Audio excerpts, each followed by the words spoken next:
विद्यार्थी मित्रांनो नमस्कार। मी डॉक्टर संजय पगार, सहयोगी प्राध्यापक भूगोल विभाग।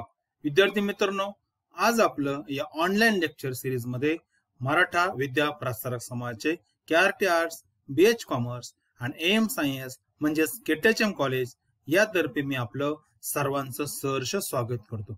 विद्यार्थी मित्रांनो, आपण या ऑनलाईन लेक्चर सिरीज मध्ये आज FYBA या वर्गातील सेमिस्टर 1 चा जो पेपर आहे प्राकृतिक भूगोल, ज्याला आपण फिजिकल जिओग्राफी असं म्हणतो, या प्रकरणावर चर्चा करत आहोत। या विषयावर आपण चर्चा करणार आहोत आणि या विषयामध्ये जे प्रकरण क्रमांक 3 आहे वातावरण, ऍटमॉस्फिअर, आणि यामध्ये आपण वाऱ्याचा प्रकार हा अत्यंत महत्वाचा जो उपघटक आहे यावर चर्चा करत होतो।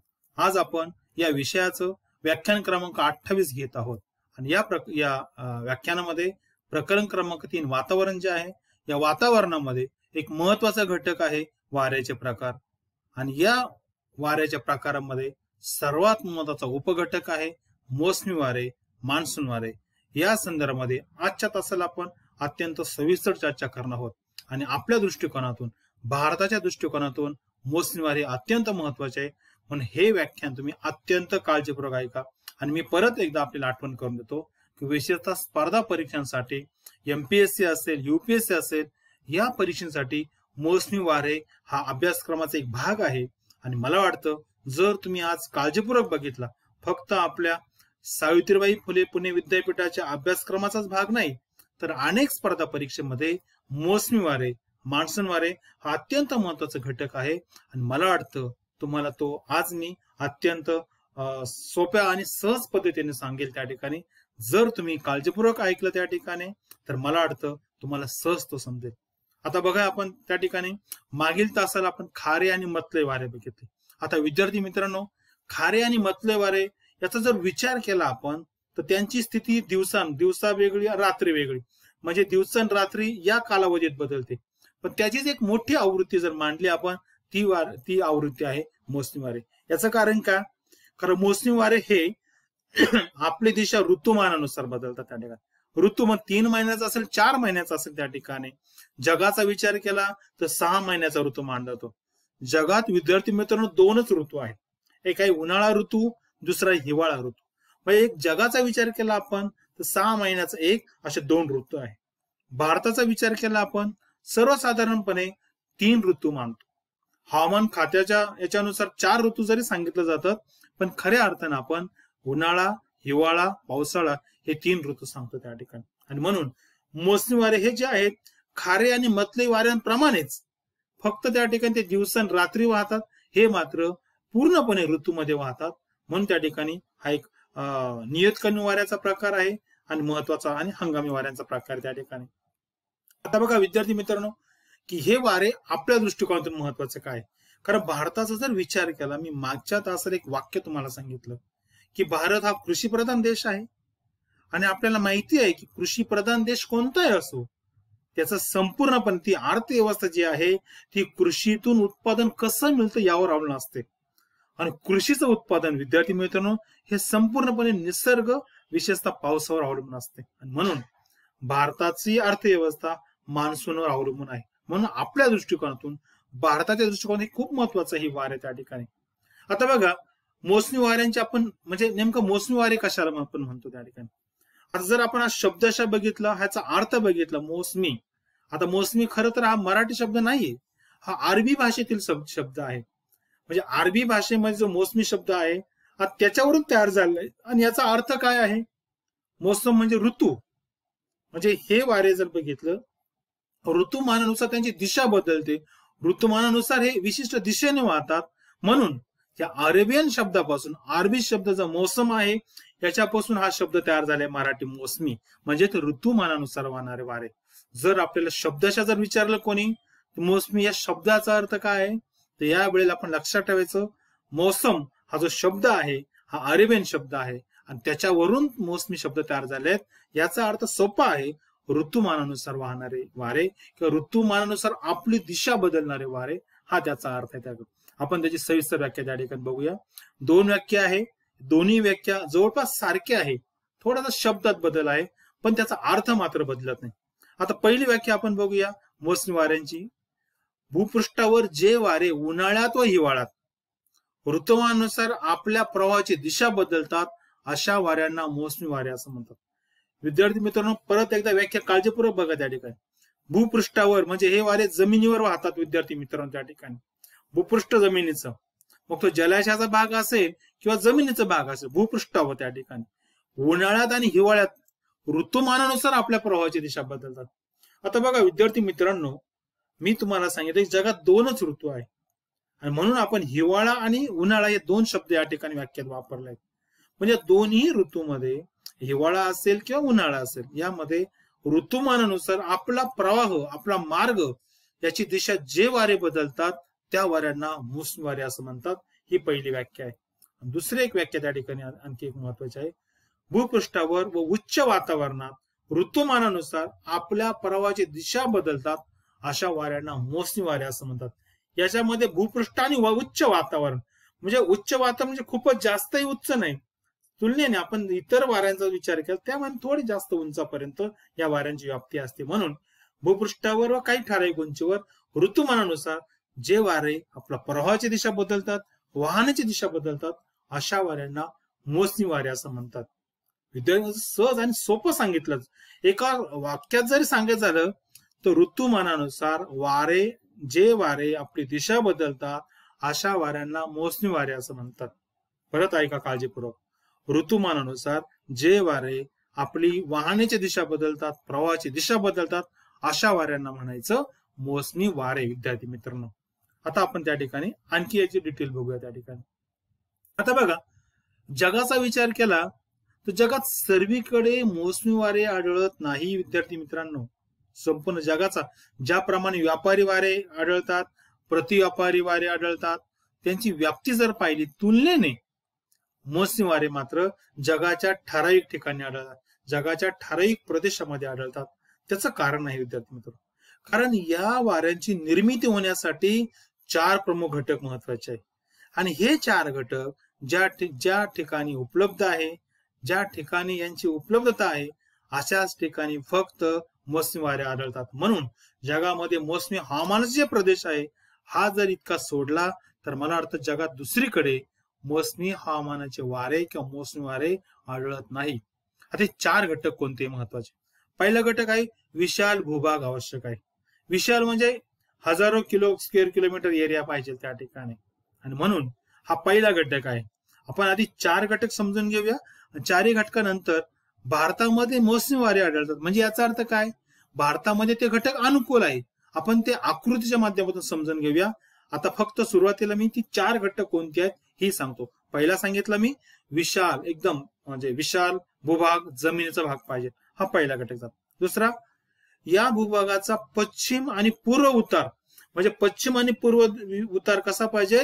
जास्त असायला हवा, जास्त. आता जगामध्ये काही देशांचं काय, उत्तर आणि दक्षिण लांब विस्तार जास्त आहे, काही गोलाकार आहे, काही चौकोनाकृती आहे. पण जर आपण विचार केला तर एक पूर्णपणे प्रदेश डोळ्यासमोर आणला तर आपण त्याचा पूर्व भाग आणि पश्चिम भाग या दोघांचा विचार करा, तो काय पाहिजे? विस्तृत पाहिजे. त्या ठिकाणी ज्या ठिकाणी आहे त्याच ठिकाणी वारे वाहतात. तिसरा महत्वाचा घटक आहे दक्षिण बाजूला मोठा जलाशय पाहिजे, मोठा सागर पाहिजे, महासागर पाहिजे. छोटीशी नदी चालणार नाही, धरण चालणार नाही, एखादं तळ चालणार नाही. तर काय म्हटलंय बघा, दक्षिण बाजूला मोठा जलाशय. मोठा जलाशय याचा अर्थच सागर, महासागर, समुद्र पाहिजे त्या ठिकाणी. कारण बाष्पयुक्त हवा तिकडून, म्हणजे जलाशय जर मोठा असेल तरच बाष्पयुक्त हवा येऊ शकेल त्या ठिकाणी. म्हणून हे महत्वाचं मोसमी वाऱ्यांचे वैशिष्ट्य आहे. मोसमी वारे पाऊस देतात बऱ्याच वेळेला, आणि म्हणून त्यांच्या ज्या ठिकाणी हे वारे वाहतात त्या ठिकाणाच्या दक्षिणेला मोठा जलाशय पाहिजे. हे तिसरं त्याचं गरज आहे, आवश्यकता आहे. आणि सर्वात महत्वाचं चौथं, की उत्तरेला, म्हणजे जो भूप्रदेश असेल त्याच्या उत्तरेला मोठी पर्वतीय रांग पाहिजे, मोठा पर्वत पाहिजे. आणि विद्यार्थी मित्रांनो, या 4ही घटक ज्या ठिकाणी आहे, मग आग्नेय आशिया असेल किंवा वेस्ट इंडिज वगैरे बेट असेल किंवा भारतीय उपखंड असेल, ऑस्ट्रेलियाचा काही भाग असेल, या ठिकाणी ही जी आवश्यक परिस्थिती आहे, ही भौगोलिक परिस्थिती उपलब्ध आहे. म्हणून त्या ठिकाणी मोसमी वाऱ्यांची निर्मिती. आता आपण हे वारे भारताच्या बाबतीमध्ये कसे लागू होतात ते बघूया आपण. म्हणजे तुमच्या लक्षात येईल की नेमकी अनुकूल परिस्थिती म्हणजे काय. कारण आपल्याला माहिती आहे की ज्या वेळेला एखादा घटक आपण आकृतीच्या साह्याने, नकाशाच्या साह्याने, टेन्सिलच्या साह्याने, ग्राफच्या साह्याने जर स्पष्ट केला तर तो अधिक परिणामकारक असतो आणि तो चटकन आपल्याला समजतो, सहज लक्षात येतो त्या ठिकाणी. आता मी किती तुम्हाला सांगितलं हे, तर मात्र बघा आता आपण भारताचा नकाशा बघूया आणि हे घटक कसे अनुकूल आहे ते समजून घेऊया. तरी हा भारताचा नकाशा आहे, वेबसाईट वरून घेतलेला आहे. आता बघा पहिला घटक विशाल भूभाग. हा बघा विशाल भूभाग आहे. बघा इकडे जर बघितलं आपण काश्मीर पासून तर बरं कन्याकुमारी पर्यंत, इकडे अरुणाचल प्रदेशापासून गुजरात पर्यंत प्रचंड त्या ठिकाणी आपल्याला माहिती आहे. त्या ठिकाणी आपण भारताच्या भूगोलामध्ये बघितलं याचा आकार वगैरे, अक्षवृत्त, रेखावृत्त, विस्तार काय आहे या ठिकाणी परत आपण त्यावर चर्चा करणार नाही. फक्त एक लक्षात ठेवा, भारताची भूमी ही विशाल आहे. म्हणजे पहिला घटक आपला अनुकूल आहे. इथं म्हटलंय विशाल भूभाग आवश्यक आहे. आपल्याकडे भारतामध्ये विशाल भूभाग आहे. दुसरा आपण घटक बघूया त्या ठिकाणी की आत्ताच मी सांगितलं की 2 नंबरचा घटक काय सांगितला की भूभाग जो आहे म्हणजे पश्चिम आणि पूर्व विस्तार. बघा इकडे आडवी ही रेषा आहे, हा बाण दाखवला आहे इथून पर अरुणाचल प्रदेशापर्यंत. इकडे त्या ठिकाणी हा जो नॉर्थ ईस्ट इंडिया आहे, म्हणजे इकडे मेघालय आहे, सिक्कीम आहे, नागालँड आहे, त्रिपुरा आहे, हे सर्व जे आहे, आसाम आहे, इथपर्यंत इकडून गुजरात पासून हा पूर्व पश्चिम, पूर्वेला आपण इकडून सुरुवात करतो. अरुणाचल प्रदेशापासून तिकडे पार आपण कुठे येतो, कच्छचे रण किंवा गुजरात पर्यंत येतो. हा पूर्व पश्चिम विस्तार हा प्रचंड आहे जवळपास. म्हणून 2 नंबरचं घटक सुद्धा अनुकूल आहे भारतामध्ये. काय आहे, पश्चिम आणि पूर्व विस्तार जास्त आहे. नंबर 3 काय म्हटलंय त्यांनी, दक्षिण बाजूला मोठा जलाशय.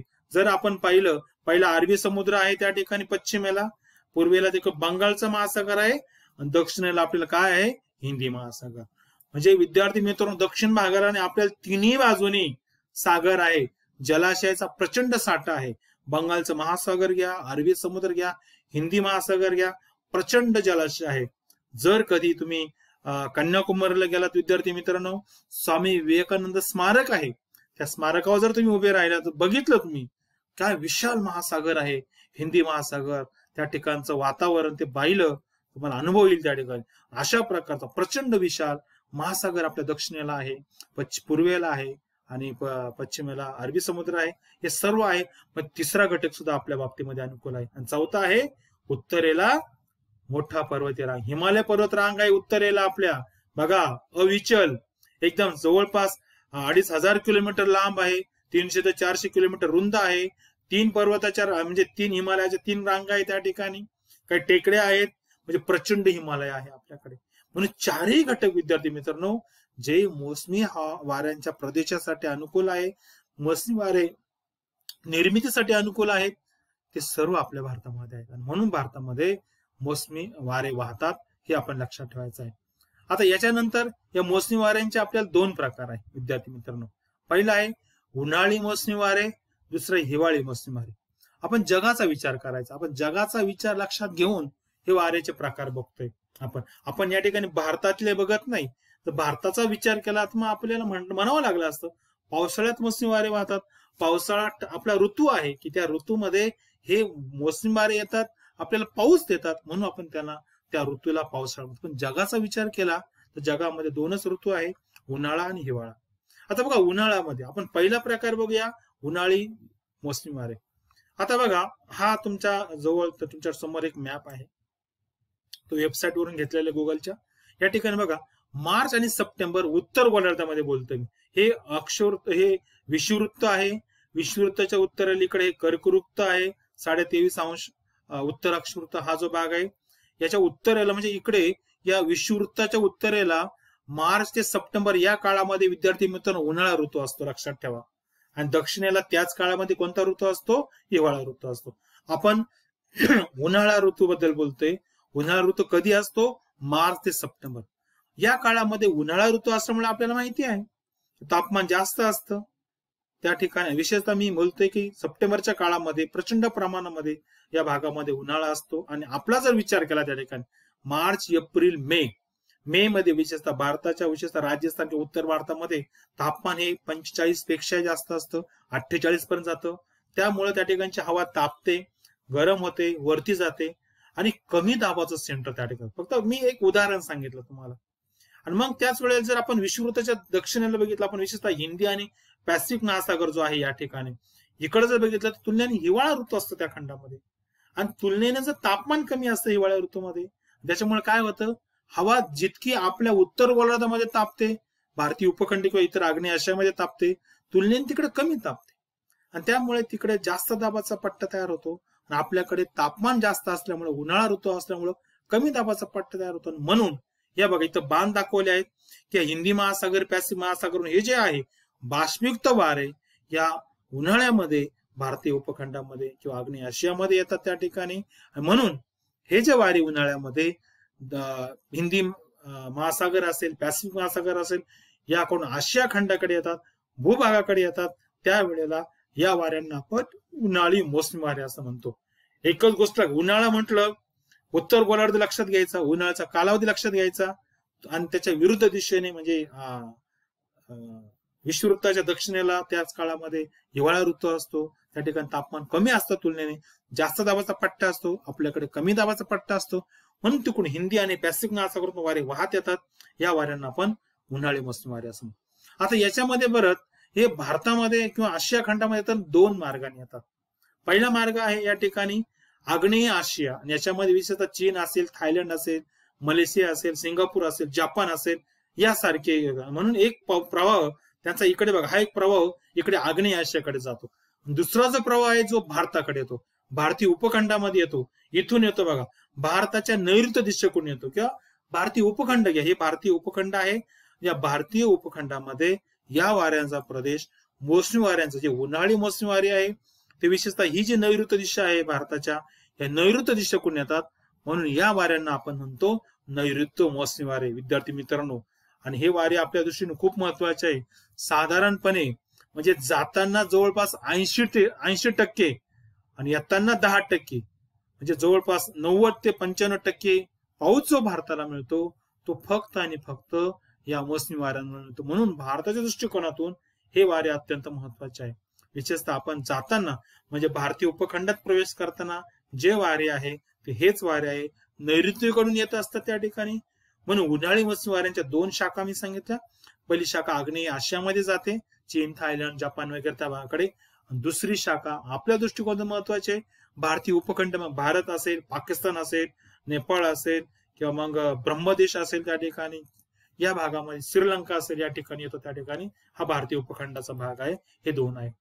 त्याच्यात दुसरा जो प्रकार आहे वाऱ्यांचा त्या ठिकाणी मोसमी वारे, तो हिवाळी मोसमी वारे. आता हिवाळी मोसमी वारे परत आपण तोच नकाशा थोडा वेगळा आहे त्या ठिकाणी. आता आपण उत्तर गोलार्धामध्ये सप्टेंबर ते मार्च हा आपला हिवाळा ऋतू असतो. याचा अर्थ काय झाला, विषुववृत्ताच्या दक्षिणेला जो भाग आहे त्या ठिकाणी उन्हाळा ऋतू आहे. मग आता आपल्याकडे हिवाळा ऋतू असल्यामुळे तुलनेनं तापमान कमी असतं. आशिया, आग्नेय आशिया असेल किंवा आशिया भारतीय उपखंड असेल, हिवाळा ऋतू असल्यामुळे तापमान कमी असतं. पण विषुववृत्ताच्या पलीकडे ज्या ठिकाणी पॅसिफिक महासागर असेल किंवा तिकडे सर्व म्हणजे हिंदी महासागर असेल किंवा तो जो भाग आहे विषुववृत्ताच्या खालच्या बाजूला दक्षिणेकडे, तिथं उन्हाळा ऋतू असतो. आणि परिणामी तुलनेनं उन्हाळा ऋतू असल्यामुळे साहजिकच त्या ठिकाणी तापमान वाढतं, हवा उष्ण पावते, प्रसरण पावते, वातावरणाच्या वरच्या थरात जाते, आणि म्हणून त्या ठिकाणी कमी दाबाचा पट्टा तयार होतो. आपल्याकडे त्याच काळामध्ये आग्नेय आशिया असेल, भारतीय उपखंड असेल, या ठिकाणी हिवाळा ऋतू असल्यामुळं जास्त दाबाचा पट्टा तयार होतो. आणि म्हणून जास्त दाबाच्या पट्ट्याकडून म्हणजेच आशिया खंडाच्या मध्यवर्ती, हा जो आशिया खंडाचा भाग आहे, हा मध्यवर्ती भाग आहे, या भागाकडून दक्षिणेकडे हिंदी आणि पॅसिफिक महासागर जो या बाजूला आहे, हिंदी आणि पॅसिफिक महासागर, याकडे जे वारे वाहतात या वाऱ्यांना आपण म्हणतो हिवाळी मोसमी वारे. उत्तर गोलार्धामध्ये, भारतीय उपखंडामध्ये, आग्नेय आशियामध्ये या काळात हिवाळा ऋतू असतो, म्हणून यांना आपण हिवाळी मोसमी वारे असं म्हणतात. म्हणून उन्हाळा आणि हिवाळा हे दोन्ही नावं उत्तर गोलार्धामध्ये, विशेषतः भारतीय उपखंड, आशिया खंड या ठिकाणच्या ऋतू कोणता आहे त्या ऋतूचा विचार करून हे नावं दिले आहेत. म्हणून आपण लक्षात ठेवायचं आहे, उन्हाळा ऋतू जेव्हा आपल्याकडे असेल म्हणजे भारतीय उपखंडामध्ये असेल त्यावेळेला आपण म्हणायचं उन्हाळी मोसमी वारे. ज्या वेळेला आपल्याकडे हिवाळा ऋतू असेल, आपल्याकडून ते दक्षिणेकडे जातात, हिंदी महासागराकडे जातात, पॅसिफिक महासागराकडे जातात, म्हणून त्यांना आपण म्हणतो हिवाळी मोसमी वारे. आता याचे सुद्धा दोन प्रकार आहे विद्यार्थी मित्रांनो. ज्याप्रमाणे आपण उन्हाळी मोसमी वाऱ्यांचे दोन प्रकार पाहिले, त्याच प्रकारचे वारे त्याच प्रमाणे दोन प्रकार हे हिवाळी मोसमी वाऱ्यांचे. पहिला आहे बघा, आग्नेय आशियामध्ये जे व्यापारी वारे आपलं जे वारे गेले होते किंवा जे वारे उन्हाळ्या ऋतूमध्ये होते तेच वारे माघारी येतात त्या ठिकाणी. म्हणून आग्नेय आशिया, चीन वगैरे, जापान यातून जे वारे इकडे दक्षिणेकडे येतात त्याला आपण म्हणायचं हिवाळी मोसमी वारे. याच्यामध्ये आग्नेय हिवाळी मोसमी वारे त्या ठिकाणी. आणि दुसरे आहे भारतीय उपखंडातील मोसमी वारे. म्हणून आपल्याकडे भारतीय उपखंडामधून जे माघारी आपण म्हणतो, माघारी जे वारे येतात त्या ठिकाणी, त्या वाऱ्यांना, ते मोसमी वाऱ्यांना आपण म्हणायचं हिवाळी मोसमी वारे. आणि आपल्याला माहिती आहे हे दोन वारे खूप महत्वाचे आहे, कारण हे वारे ज्यावेळेस भारताकडून भारतीय उपखंडाकडून रिटर्न येतात तेव्हा जाताना तामिळनाडू आणि आंध्र प्रदेश या दोन राज्यांमध्ये विशेषतः पाऊस देतात. 2 महिने, एक ऑक्टोबरमध्ये विशेषतः ऑक्टोबरमध्ये देतात. आणि आपल्या भारताच्या विदर्भामध्ये सुद्धा याच काळामध्ये काही प्रमाणामध्ये पाऊस पडतो. आणि हे वारे हे सुद्धा आपल्या दृष्टिकोनातून महत्वाचे आहे, कारण रिव्हर्स जाताना, माघारी जाताना ज्याला आपण हिवाळी मोसमी वारे म्हणतो, हे सुद्धा साधारणपणे आपल्या भारतामध्ये एक 5 ते 10% पाऊस देत असतात. विशेषतः पूर्व किनारपट्टी जी भारताची, हा जो भाग आहे त्या ठिकाणी तामिळनाडू, आंध्र प्रदेश वगैरे या ठिकाणी पाऊस देतात. आणि हे सुद्धा वारे खूप महत्वाचे विद्यार्थी मित्रांनो. आता यानंतर आपण मोसमी वाऱ्यांचे वैशिष्ट्य बघूया. त्या ठिकाणी आता ग्लान्स 7 वैशिष्ट्य आहे. 7ही वैशिष्ट्य आपण जरा प्रकाश टाकूया. खूप जास्त त्या ठिकाणी अवघड नाहीये, सहज लक्षात येईल. पहिलं आहे, आपण जे व्याख्यात आहे पाहिलं, जर विद्यार्थी मित्रांनो तुम्हाला व्याख्या जर चांगली समजली असेल ना, ही 7ही वैशिष्ट्य चटकन तुमच्या लक्षात येतील त्या ठिकाणी. बघा, पहिलं काय, हे वारे ऋतुमानानुसार आपली दिशा बदलतात. साहजिकच उन्हाळ्या ऋतूमध्ये आपण बघितलं ते वारे विषुववृत्त किंवा हिंदी महासागर किंवा पॅसिफिक महासागराकडून भारतीय उपखंडाकडे येतात. आणि हिवाळ्यामध्ये त्यांची दिशा विरुद्ध होते, परत ते त्या ठिकाणी भारतीय उपखंडाकडून दक्षिणेकडे वाहतात, हिंदी महासागराकडे आणि पॅसिफिक महासागराकडे वाहतात. भारतीय उपखंड असेल किंवा आग्नेय आशिया असेल तर ते रिव्हर्स जातात. म्हणून ऋतुमान, दोन्ही ऋतुमानामध्ये त्यांची दिशा बदलते. हे सर्वात महत्वाचं वैशिष्ट्य आहे. त्या ठिकाणी व्याख्येमध्ये आपण त्याचा उल्लेख केला आहे. नंतर हे वारे जगात मोसमी हवामानाच्या प्रदेशात वाहतात. या ठिकाणी एक लक्षात ठेवा की जे 4 घटक आपण सांगितले, ते 4 घटक, त्याच्यामध्ये मग पहिला घटक आहे की विशालतेची भूमी पाहिजे, मोठा विस्तार पाहिजे, त्या ठिकाणी पूर्व पश्चिम विस्तार त्यांचा जास्त पाहिजे. दुसरं महत्वाचं वैशिष्ट्य सांगितलं. तिसरं महत्वाचं वैशिष्ट्य काय सांगितलं की त्याच्या दक्षिणेला मोठा जलाशय पाहिजे. आणि चौथं वैशिष्ट्य होतं विशेषतः उत्तर भागाकडे मोठा पर्वतीय प्रदेश पाहिजे. म्हणून 4ही प्रकारच्या ह्या ज्या रिक्वायरमेंट आहे, हे जे घटक आहे आवश्यक, हे जगात सर्वीकडे आढळत नाही. पण ज्या ज्या ठिकाणी आढळतात त्या ठिकाणी फक्त मोसमी हवामानाच्या प्रदेशामध्ये हे घटक अनुकूल आहेत म्हणून तिथं आढळतात. किंबहुधा आपल्याला असं म्हणता येईल की ज्या ठिकाणी हे घटक अवलंबून आहे त्या ठिकाणी हे मोसमी वारे वाहतात आणि त्यामुळं त्या ठिकाणी मोसमी हवामान तयार झालेलं आहे, हे आपण लक्षात ठेवायचं आहे. त्याच्यानंतर काही ठिकाणी वारे बाष्पयुक्त आढळतात तर काही ठिकाणी कोरडे आढळतात. आता बघा, मी तुम्हाला सांगतो की आपल्या भारताचा जर विचार केला तर भारतामध्ये हे वारे नैऋत्य दिशेकडून येतात, हिंदी महासागराकडून येतात त्या ठिकाणी. आणि साहजिकच ते सागरी भागाकडून येत असल्यामुळे ते बाष्पयुक्त असतात. आणताना आपल्याकडे ते बाष्प बरोबर घेऊन येतात. आणि विद्यार्थी मित्रांनो, त्याचमुळे भारतामध्ये, कोकणात असेल किंवा संपूर्ण भारतामध्ये जो प्रतिरोध प्रकारचा पर्जन्य पडतो ना, तो फक्त या वाऱ्यांमुळे मिळतो. जर आपल्याला एक कल्पना करा फक्त की जर दक्षिणेला जलाशय नसता, उत्तरेला हिमालय नसता, आपला विस्तार पूर्व पश्चिम जास्त नसता, तर विद्यार्थी मित्र कदाचित हे वारे विना अडथळा कुठे चीन किंवा युरोप खंडाकडे गेले असते, आपल्याला पाऊस मिळाला नसता. म्हणून बघा, हे बाष्पयुक्त वारे आहेत. पण काही ठिकाणी हे वारे ज्यावेळेस माघारी येतात, सुरुवातीला आपण हिमालयाच्या पायथ्यापासून ज्या वेळेला येतात ते कोरडे झालेले असतात, त्याच्यामुळे ते पाऊस जास्त देत नाही. परंतु परत पश्चिम बंगाल वगैरे हा जो भाग, पश्चिम बंगालच्या भागामध्ये परत थोडंच त्याच्यामध्ये जलाशयाच्या भागावरून येत असल्यामुळं ते पुढे जाताना तामिळनाडू आणि आंध्र प्रदेशात पाऊस देतात त्या ठिकाणी. हे महत्वाचं आहे. म्हणजे काही ठिकाणी कोरडे असतात, काही ठिकाणी बाष्पयुक्त असतात. जिथं बाष्पयुक्त असतात तिथं पाऊस देतात आणि जिथं कोरडे असतात तिथं पाऊस देत नाही. आता चौथं महत्वाचं असतं की या वाऱ्यांचा कधी कधी स्थानिक कारणामुळे त्यांचा प्रभाव त्या ठिकाणी व्यत्यय येतो. ते वारे कंटिन्यू वाहत नाही, त्या ठिकाणी थोडा व्यत्यय, पण हे जास्त काळ टिकत नाही. बघा, भारतामध्ये सुद्धा आपल्याला म्हणजे माहिती असेल की बऱ्याच वेळेला मान्सूनचा जो कालखंड आहे तो खंडित होतो. कधी कधी 10 दिवस 15 दिवस वारे वाहत नाही, असले तर त्यांच्यामध्ये बाष्प कमी असतं, त्या ठिकाणी अडथळा येतो त्या ठिकाणी. मग एल निनो सारखा असेल किंवा स्थानिक कारण असेल याचे परिणाम होत असतो त्या ठिकाणी. म्हणून हे लक्षात ठेवायचं, व्यत्यय येतो त्यांच्या. नंतर या वाऱ्यांमुळे अनेक प्रदेशामध्ये मोठ्या प्रमाणात पाऊस पडतो. मी आताच उल्लेख केला, भारतामध्ये केरळ असेल, कोकण किनारपट्टी असेल, नॉर्थ ईस्ट इंडिया असेल, तर या ठिकाणी आपल्याला माहिती प्रचंड पाऊस पडतो त्या ठिकाणी. याचं एकमेव कारण म्हणजे मोसमी वारे आहेत. त्याच्यानंतर पुढचं वैशिष्ट्य, या वाऱ्यांना त्यांच्या मार्गाच्या नुसार ज्या दिशेने वाहत येतात एखाद्या प्रदेशामध्ये, ज्या दिशेने वाहत येतात त्या दिशेवरून नाव दिलं जातं. आठवा त्या ठिकाणी मी सांगितलं, भारतामध्ये जे वारे येतात नैऋत्य वारे म्हणतात. नैऋत्य मोसमी वारे म्हणजे नैऋत्य दिशा जी भारताच्या दक्षिणेला आहे, दक्षिण दिशेच्या जवळ आहे, नैऋत्यकडून येतात, पण नैऋत्य मोसमी वारे. जेव्हा ते परत माघारी येतात आपण ईशान्य मोसमी वारे असं म्हणतो.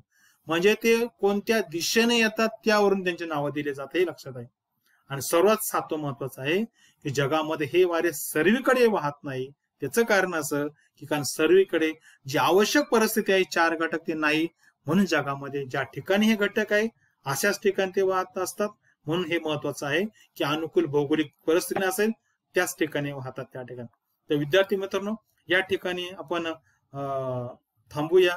पुढच्या तासाला आपण परत एक अत्यंत महत्वाचा प्रकार आहे, वाऱ्यांचा प्रकार आहे, तो म्हणजे स्थानिक वारे. हे सुद्धा खूप महत्वाचं आहे. संपूर्ण जगामध्ये वाऱ्यांना स्थानिक नावं दिले जातात, त्यांची व्याप्ती सुद्धा कमी असते. भारताचा विचार केला तर भारतामध्ये नॉर्वेस्टर वारे आहे, लू वारे आहेत. अशाच प्रकारे वेगळ्या ठिकाणी जे वारे आहेत, चिनूक वारे असेल किंवा दुसरे वारे, या सर्व वाऱ्यांचा एकदम परिपूर्ण अभ्यास आपण पुढच्या व्याख्यानामध्ये करणार आहोत. तोपर्यंत मी थांबतोया. परत भेटूया. धन्यवाद.